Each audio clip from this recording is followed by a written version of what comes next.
အာရခသုတ်တံဆိုတာရှိတယ်ကိုယ့်ရဲ့ဘဝမှာအရင်ဆုံးသောတာပန်တည်ခြင်းပြီးဆိုရင်ကိုယ်စိတ်ကိုစောင့်ရှောက်ပါအပယ်လေးပုံကလွယ်မြောက်ခြင်းလေကိုယ်စိတ်ကိုစောင့်ရှောက်ပါဒါကြောင့်ဒီစိတ်ဟာအမတန်အရေးကြီးတယ်ခန္ဓာကိုယ်လေးမှာယောဂီတို့တရားရအောင်ကြိုးစား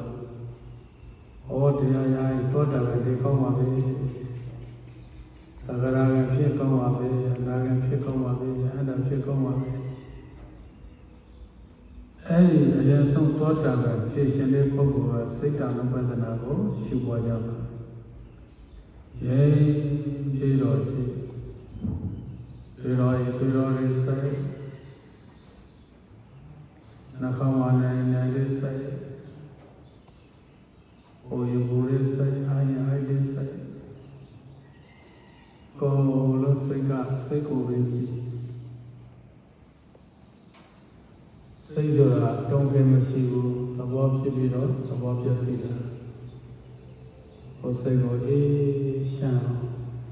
ဥပ္ပေရှမ်းတဲ့ကြိုးစားတော့သောတာပန်ဖြစ်အောင်သန္တရာကဖြစ်အောင်အနာဂတ်ဖြစ်အောင်ကြိုးစားရင်တရားဖြစ်တယ်ဆိုတာမရရအောင်ကြိုးစားမယ်မသိသေးအောင်ကြိုးစားမယ်စိတ်ကိုအေးပြီးတော့ထား